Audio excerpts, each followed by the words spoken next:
28 जनवरी 2026 महाराष्ट्र में एक आम दिन की तरह शुरू हुआ, लेकिन इसका अंत दुखद था। Ajit Pawar, deputy chief minister, अपने घर से निकले। यह एक रूटीन जर्नी थी, लेकिन अचानक दुर्घटना की खबर आई, जिससे पूरे महाराष्ट्र में सदमा फैल गया। दशकों तक राजनीति को आकार देने वाले नेता अब नहीं रहे। महाराष्ट्र ने एक पावरफुल आवाज खो दी थी और पीछे छूटा खालीपन बहुत बड़ा था। उस सुबह बारामती में मौसम खराब था, विजिबिलिटी सिर्फ 3000 मीटर थी।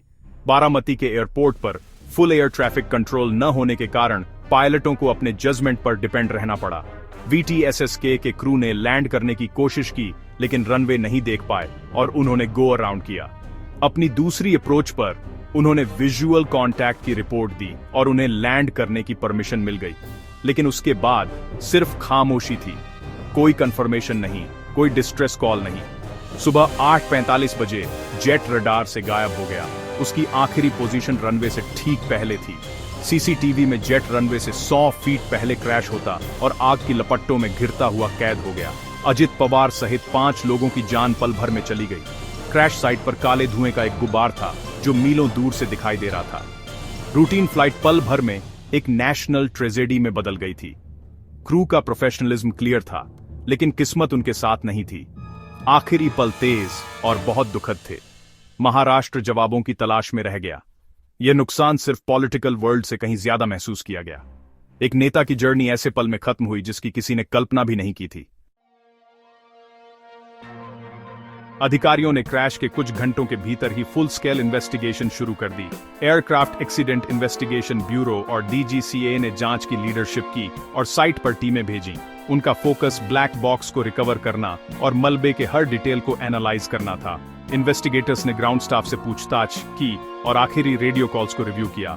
ध्यान एयरक्राफ्ट के ऑपरेटर VSR वेंचर्स पर गया, जो 2023 में एक पिछले क्रैश के बाद पहले से ही जांच के दायरे में था।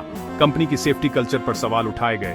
भले ही 1 साल पहले एक क्लीन ऑन डिट हुआ था, एक्सपर्ट्स ने डेटा और विटनेस अकाउंट से फ्लाइट के आखिरी पलों को एक साथ जोड़ना शुरू कर दिया।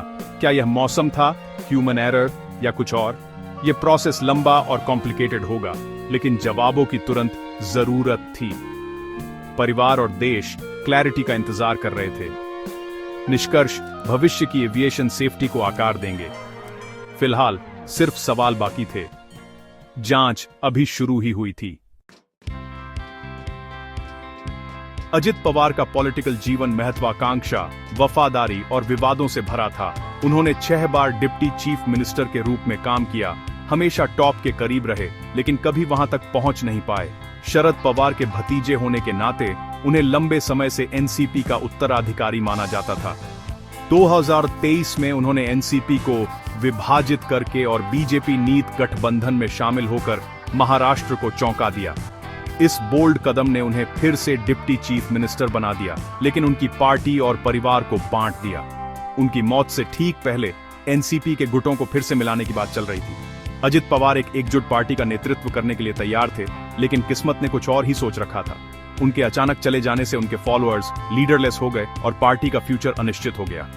21 विधायक जिन्होंने उनका साथ दिया था, अब एक अनक्लियर रास्ते का सामना कर रहे हैं। महाराष्ट्र का पॉलिटिकल लैंडस्केप पहले से कहीं ज्यादा बंटा हुआ है। उनके नेतृत्व में एक एकजुट NCP का सपना खत्म हो गया है। उनकी विरासत अब एक सवालिया निशान है। राज्य को उनके बिना एक नए युग में आगे बढ़ना होगा। अजित पवार की मौत से भारत के पॉलिटिकल वर्ल्ड में सदमा फैल गया। सभी पार्टियों के नेताओं ने उनके निधन पर शोक व्यक्त किया, महाराष्ट्र पर उनके प्रभाव को पहचाना। राज्य ने 3 दिनों के शोक की घोषणा की। बारामती, उनका होम टाउन, दुख में डूब गया। स्थानीय लोगों के लिए वह सिर्फ एक पॉलिटिशियन से कहीं ज्यादा थे। वह उनके दादा थे, डेवलपमेंट के चैंपियन थे। दुकानें बंद हो गईं और लोग खामोशी में इकट्ठा हुए, एक ऐसे नेता का शोक मना रहे थे जिसने उनके जीवन को आकार दिया था। उनके परिवार और चाचा शरद पवार ने अंतिम संस्कार में कम्युनिटी का नेतृत्व किया। अजित पवार की विरासत कॉम्प्लिकेटेड है। एक निर्णायक प्रशासक, एक ग्रासरूट्स लीडर और एक पॉलिटिकल रिस्क टेकर। उनकी अचानक मौत NCP के फ्यूचर और महाराष्ट्र की राजनीति के बारे में अनसुलझे सवाल छोड़ जाती है। वह युग जिसे उन्होंने डिफाइन किया था, अचानक खत्म हो गया है। राज्य यह सोचने पर मजबूर है कि क्या हो सकता था। उनकी कहानी महत्वाकांक्षा और विवादों से भरी अब इतिहास है। महाराष्ट्र को आगे बढ़ना होगा। उनके नुकसान से हमेशा के लिए बदल गया है।